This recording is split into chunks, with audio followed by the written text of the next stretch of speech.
So hi guys, Tim here doing another military drawing tactical session today. So as I've shown you in a previous video, I did the British infantry section tactics of the Second World War. This one is the same, but First World War, specifically 1917, kind of to the end of the war, really started in 1917. Before I actually get on with showing the tactics, just a bit of a kind of a backstory. The British Army never really, had modern tactical advantage. It wasn't, as I said, up until 1917, during the latter stages of the First World War, because the pre-war career veteran soldier of the British Army in South Africa in, say, 1900, still were very kind of past the Napoleonic stage in terms of equipment and gear and technology, but tactics, they were more really still in the, fighting in the Peninsular War or fighting later on in the Crimean War. They were still, hide behind boulders and fire at the enemy and stuff like that, and they were still, they were massively updated, but they weren't. They were massively updated on the old, well, kind of, 20, 30, 40-year-old tactics. They weren't actually very up to date on their tactics, like a lot of other countries were. So when you get August 1914, for the Great War breaking out, the British Army was still the long-standing regular troops that, still didn't really have any tactics. They had, they had 2 Vickers machine gunners to each battalion, but by 1915 and 1916 they actually formed the machine gun corps. By 1915-16 you actually get machine gun sections, so things like Lewis gun sections, things like that, but you really don't get any modern tactics by the time 1917 comes about, or the year 1917.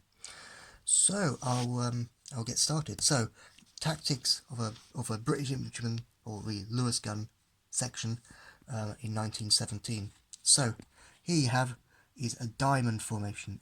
So British troops advancing, say, along a big open wide field to a German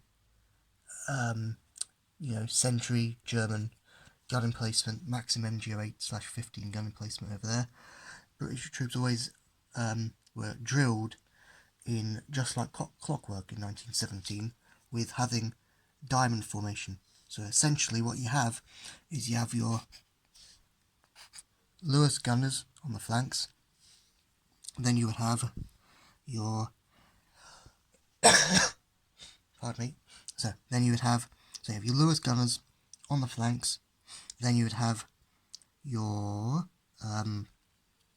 so that's the Lewis gunners right and left, then you would have your a minute, if I can do that.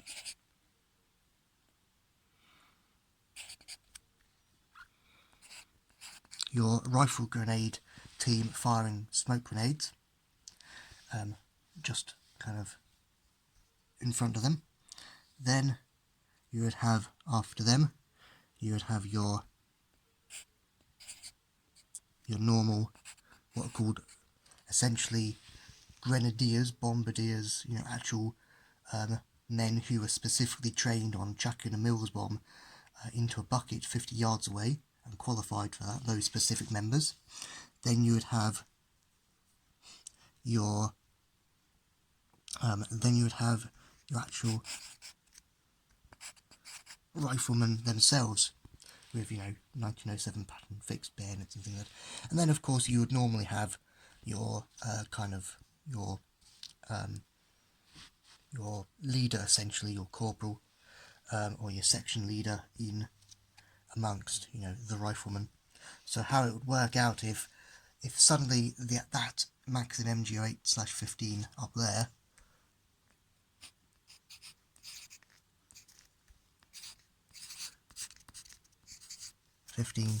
gun opened up there, by magic and just by sheer training, what you would get is you'd get the Lewis gunners going off, if you can see that, you'll get the Lewis gunners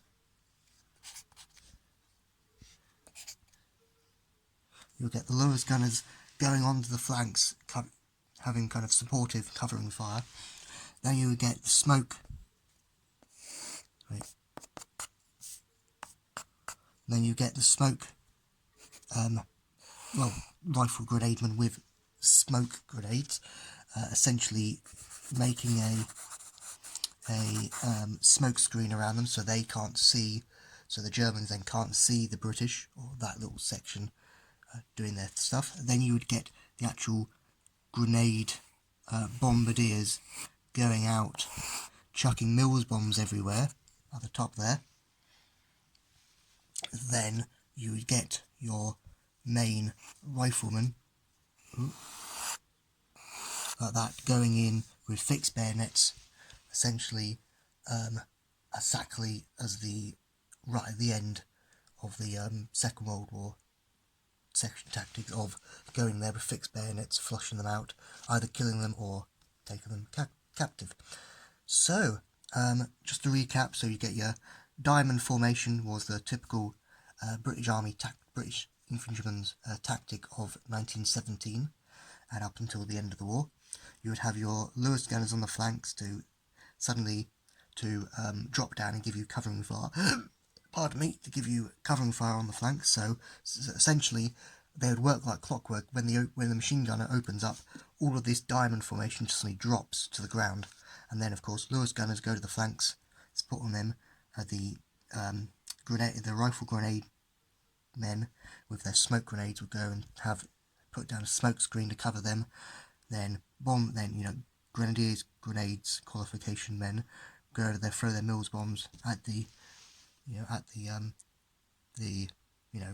nest. Then you'll get your riflemen there and there to go in and kind of clear the job up. So, and then that machine gunner is dealt with. So that has been a look on paper, literally a look on paper at the British First World War infantryman's tactics, or kind of section tactics from 1917 up until the end of the war. So, thanks for watching, guys. Have a good one, and we'll see you in the next video. Bye for now.